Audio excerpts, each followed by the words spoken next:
Hi ಎಲ್ರಿಗೂ ನಮಸ್ಕಾರ. Welcome back to my YouTube channel. ಇವತ್ತಿನ ವಿಡಿಯೋದಲ್ಲಿ ಸಮೋಸ ಮಾಡ್ತಾಯಿದ್ದೀನಿ. ಅಂದರೆ ಟ್ರಯಾಂಗಲ್ ಶೇಪ್ ಮಾಡೋದಕ್ಕೆ ಬರಲಿಲ್ಲ, ಹಾಗಾಗಿ ಮೊದಲನೇದಾಗಿ ನಾನಿಲ್ಲಿ 2 ಈರುಳ್ಳಿ ಹೆಚ್ಕೊಂಡಿದ್ದೀನಿ ಮೀಡಿಯಮ್ ಸೈಜು. ಹಾಗೆ ಖಾರಕ್ಕೆ ನಿಮಗೆ ಎಷ್ಟು ಬೇಕೋ ಅಷ್ಟು ಹಸಿಮೆಣ್ಸಿನ್ಕಾಯಿನ ತೊಗೋಬೋದು. ನಾನಿಲ್ಲಿ 2 ಹಸಿಮೆಣ್ಸಿನ್ಕಾಯಿನ ಹೆಚ್ಕೊಂಡಿದ್ದೀನಿ. ಇದನ್ನು ಸ್ವಲ್ಪ ಬಾಣಲೆಯಲ್ಲಿ ಎಣ್ಣೆ ಬಿಟ್ಟು ಸ್ವಲ್ಪ ಬೇಯಿಸ್ಕೋಬೇಕು. ಜಾಸ್ತಿ ಬೇಯಿಸೋದೇನು ಬೇಕಾಗಿಲ್ಲ, ಸ್ವಲ್ಪ ಬೇಯಿಸಿದ್ರೆ ಸಾಕು. ಬೇಯಿಸಿದ ನಂತರ ತುಂಬಾ ಚೆನ್ನಾಗಿರುತ್ತೆ. ಇದು ನಿಮಗೆ ಶೇಪ್ ಮಾಡೋಕ್ಕೆ ಬರದೇ ಹೋದ್ರೂ ಪರವಾಗಿಲ್ಲ, ತಿನ್ನೋದಕ್ಕಂತೂ ಚೆನ್ನಾಗಿದ್ದರೆ ಸಾಕು. ನನಗೆ ಮಾಡೋಕ್ಕೆ ಬರಲಿಲ್ಲ, ಸೊ ಹಂಗಾಗಿ ನನಗೆ ಯಾವ ರೀತಿ ಬೇಕೋ ಆ ರೀತಿ ಮಾಡ್ಕೊಂಡೆ. ನನಗೆ ಬಂದಿರೋ ರೀತಿ ಮಾಡ್ಕೊಂಡಿದ್ದೀನಿ. ಇದು ಸ್ವಲ್ಪ ಬೆಂದಾದ ನಂತರ ಸ್ವಲ್ಪ ಉಪ್ಪು ಹಾಕಬೇಕು. ಸ್ವಲ್ಪ ರುಚಿಗೆ ತಕ್ಕಷ್ಟು ಉಪ್ಪು ಹಾಕಬೇಕು. ಹಾಗೆ ನಾನಿಲ್ಲಿ ಸ್ವಲ್ಪ ಮೈದೆ ಹಿಟ್ಟನ್ನು ಸ್ವಲ್ಪ ಗಟ್ಟಿಯಾಗಿ, ಅಂದರೆ ತೀರಾ ಗಟ್ಟಿಯಲ್ಲ, ಮೀಡಿಯಮ್ ಆಗಿ ಕಲಸಿ ಇಟ್ಕೊಂಡಿದ್ದೀನಿ. ಇದು ಸಮೋಸ ಶೀಟ್ ಮಾಡಬೇಕು ಅಂತ ಮಾಡಿಟ್ಕೊಂಡಿದ್ದೀನಿ. ಹಾಗೆ ನಾನಿಲ್ಲಿ ಸ್ವಲ್ಪ ಕರಿಬೇವನ್ನ ಸೇರಿಸ್ತಾ ಇದ್ದೀನಿ. ಕರಿಬೇವನ್ನ ಸೇರಿಸಾದ ನಂತರ ಸ್ವಲ್ಪ ರುಚಿಗೆ ತಕ್ಕಷ್ಟು ಉಪ್ಪನ್ನು ಸೇರಿಸ್ತಾ ಇದ್ದೀನಿ.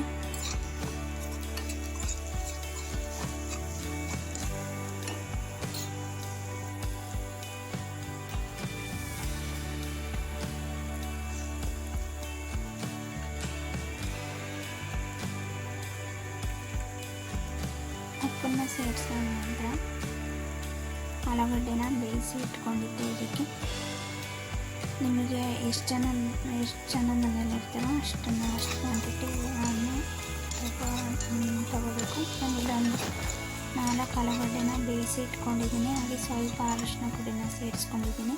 ಹಾಗೆ ಜೀರಿಗೆ, ಕೊತ್ತಂಬರಿ ಕಾಳನ್ನು ಹುರಿದ್ಕೊಂಡು ಪುಡಿ ಮಾಡಿ ಇಟ್ಕೊಂಡಿದ್ದೀನಿ. ಇದನ್ನು ಒಂದು 1/4 ಟೇಬಲ್ ಸ್ಪೂನ್ ಅಷ್ಟು ಹಾಕಿದರೆ ಸಾಕು. ನಿಮಗೆ ಜಾಸ್ತಿ ಅಂತ ಅಂದರೆ ಒಂದು ಅರ್ಧ ಟೇಬಲ್ ಸ್ಪೂನ್ ಅಷ್ಟು ಹಾಕಿದರೆ ಸಾಕು. ಹಾಗೆ ಖಾರಕ್ಕೆ ಎಷ್ಟು ಬೇಕೋ ಅಷ್ಟು ನಾನು ಖಾರದ ಪುಡಿ ಸೇರಿಸ್ತಾ ಇದ್ದೀನಿ. ನಿಮ್ಮ ಖಾರ ಇನ್ನೊಂದು ಸ್ವಲ್ಪ ಜಾಸ್ತಿ ಬೇಕು ಅಂತ ಅಂದರೆ ಸೇರಿಸ್ಕೋಬೋದು. ಇನ್ನೊಂದು ಸ್ವಲ್ಪ ಹಾಕಿ ಚೆನ್ನಾಗಿ ಸ್ವಲ್ಪ ರುಚಿಗೆ ತಕ್ಕಷ್ಟು ಉಪ್ಪು, ಖಾರದ ಪುಡಿ, ಹಾಗೆ ಜೀರಿಗೆ, ಕೊತ್ತಂಬರಿ ಕಾಳು ಪೌಡರು, ಹಾಗೆ ಈರುಳ್ಳಿ, ಹಸಿಮೆಣ್ಸಿನ್ಕಾಯಿ ಎಲ್ಲ ಚೆನ್ನಾಗಿ ಸೇರಿಸಿ ನಾನಿಲ್ಲಿ ಆಲೂಗಡ್ಡೆ ಬೇಯಿಸಿರುವಂಥದ್ದನ್ನು ಚೆನ್ನಾಗಿ ಮಿಕ್ಸ್ ಮಾಡ್ತಾಯಿದ್ದೀನಿ. ಚೆನ್ನಾಗಿ ಎಲ್ಲ ಹೊಂದ್ಕೊಂಡು ಚೆನ್ನಾಗಿ ಮಿಕ್ಸ್ ಮಾಡಬೇಕು. ಇದನ್ನು ಹಾಗೆ ಸ್ವಲ್ಪ ನಿಂಬೆ ಹುಳಿನ ಹೊಂದ್ತಾ ಇದ್ದೀನಿ. ಇದು ಸ್ಟಫಿಂಗು ರೆಡಿ ಆಯಿತು. ಇಷ್ಟೇ ಇದು ಸ್ಟಫಿಂಗು. ಚೆನ್ನಾಗಿ ಒಂದ್ಸಲ ಮಿಕ್ಸ್ ಮಾಡಬೇಕು.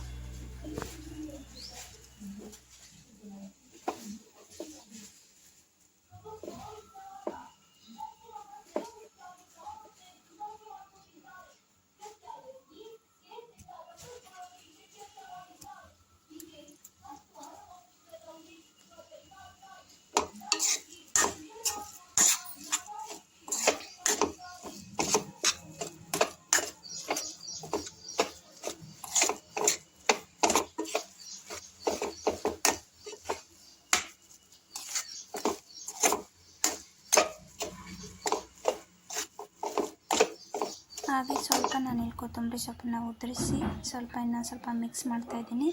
ಈ ರೀತಿ ತೆಳುವಾಗಿ ನೀವು ಉದ್ಕೋಬೇಕು. ಉದ್ದಿ ನಿಮಗೆ ಯಾವ ಆಕಾರ ಬೇಕೋ ಆ ಆಕಾರವಾಗಿ ಕಟ್ ಮಾಡ್ಕೋಬೇಕಂದ್ರೆ ನಿಮಗೆ ಕೋನ್ ಶೇಪ್ ರೀತಿ ಬರುತ್ತೆ ಅಂತ ಅಂದರೆ ಹಾಗೆಯೇ ಶೀಟ್ ಕಟ್ ಮಾಡ್ಕೊಳ್ಳಿ. ನನಗೆ ಬರಲಿಲ್ಲ, ಸೊ ಹಂಗಾಗಿ ಈ ರೀತಿ ಕಟ್ ಮಾಡಿಕೊಂಡು ಫಿಲ್ ಮಾಡಿ ಕರೆದಿದ್ದೀನಿ. ನನಗೆ ಈ ಥರನೇ ಬಂದಿದ್ದು. ನಿಮಗೆ ಕೋನ್ ಶೇಪ್ ಏನಾದರೂ ಬರೋದಾದರೆ ಮಾಡ್ಕೋಬೋದು. ನನಗೆ ಬರಲಿಲ್ಲ ಅದು.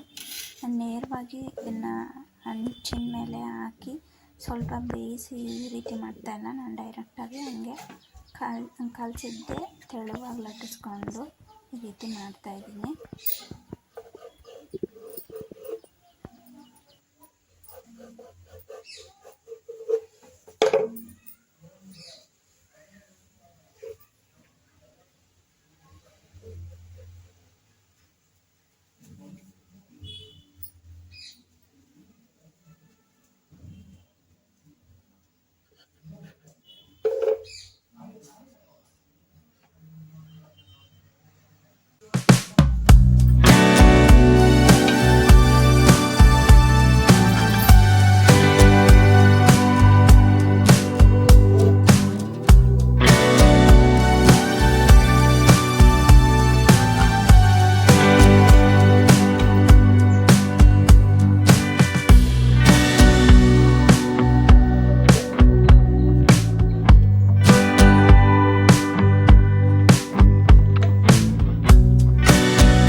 ಒಂದರಲ್ಲಿ ಎರಡು ಮಾಡಿಕೊಂಡು ಈ ರೀತಿ ಫಿಲ್ ಮಾಡ್ತಾಯಿದ್ದೀನಿ.